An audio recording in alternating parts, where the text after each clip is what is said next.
Ako po si Amor Patrio, hindi tunay na pangalan, ngunit ang ibig sabihin ay pagmamahal sa bayan. Ako po ay unang-una ay gusto magpasalamat sa mga narito. Ako po ay nagsisiyahan na marami parang Pilipino ang diring-dire at sukang-suka sa korupsyon. Ako po ay narito all the way from Cebu. At alam ko po, hindi lang ako ang naririto na may sariling na may same na layunin. Now, ito ang sasabihin ko. Napaka-importante as to why we are doing this. This is very significant.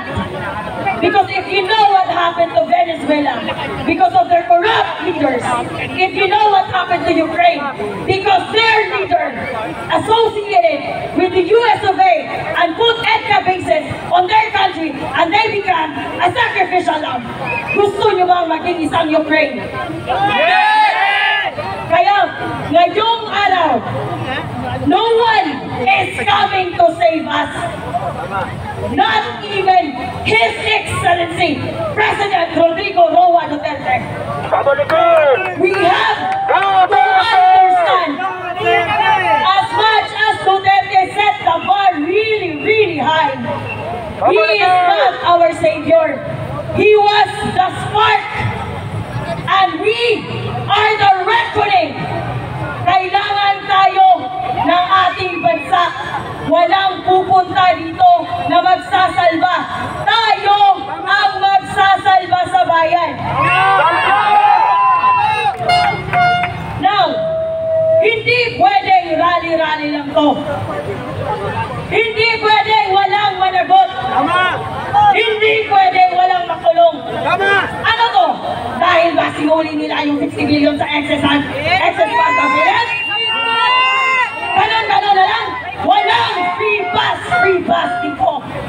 Kung magnanakaw ka, dapat kang makalong. Bakit? Patatawarin ko ba ang mga kriminal na nanggahasa sa akin nung ako'y 5 taon? Hindi. Ang kriminal ay kriminal at dapat managot by hook or by crook. Now, patatawarin ko ba na lang ba ang mga taong nagtanggol, nagprotesta nung ako'y attempt naghahasain noong 2023? Hindi. Dahil by hook or by crook, dapat may hustisya. Mas malala ang kriminalidad ni Marcos ngayon dahil hindi lang isang tao ang ninakawan niya. Ninakawan niya ang buong Pilipinas! Hindi lang pera ang ninakaw ni Marcos at nanakawin pa niya. Ninakaw niya ang ating bukas.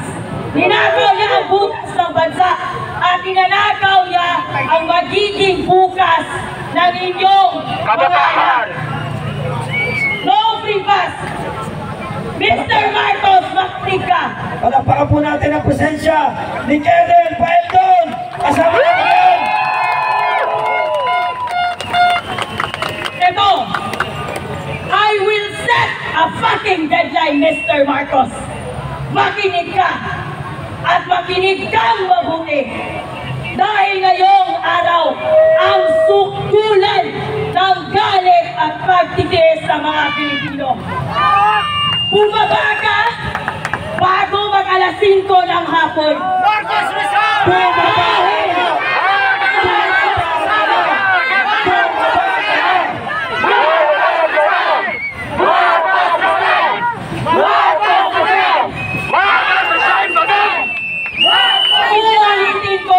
Marcos, kung nakikita mo ito ngayon, I don't care. I don't care! Bumaba ka before mag-alas 5 ng hapon. Dahil kung hindi, kakalag ka rin ng taong bayan. Ikaw at ang buong pamilya mo. Kakalag ka rin po natin si Marcos! Kakalag ka rin po natin si Marcos! Now, alam ko, hindi lahat sa atin ay handang magbuwis ng buhay. Kung pwede lang piliin na walang magbuwis ng buhay, yun ang pipiliin natin. Pero I I hope, just like me, that everyone is ready to sacrifice for our country. Bayan muna!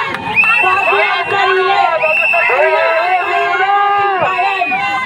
Walang uuwi! Walang bababa! Walang uuwi! Walang bababa! Walang uuwi! Walang bababa! Walang uuwi! Walang bababa! Palakpakan natin muli mula sa amin na kabataan, si Kasamang Amor! At ngayon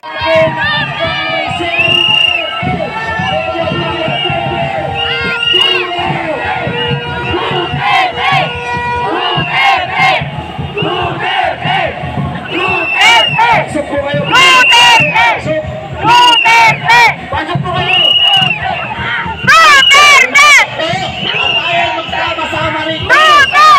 Kaya may alaman ay tayo Duterte! Sa lugar! Ayaw na po ang bagong presidente! Mula sa labor sector ang ating mga kapatid sa Aglo! Magsama-sama tayo! Andito na lahat! Solid lahat! Marcos! Solid lahat! Multi pundo! Marcos! Kung nanonood ka, mag-isip-isip ka na habang may panahon pa!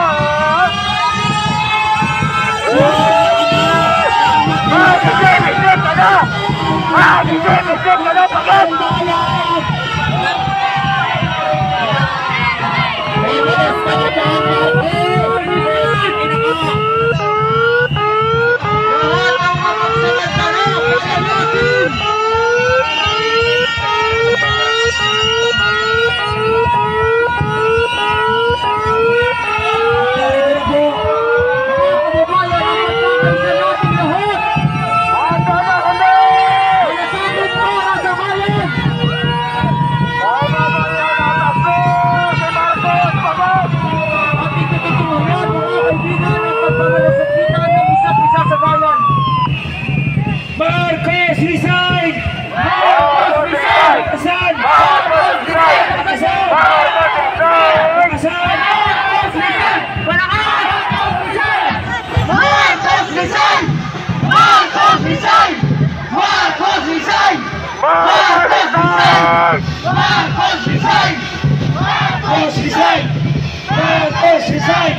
Marcos resign!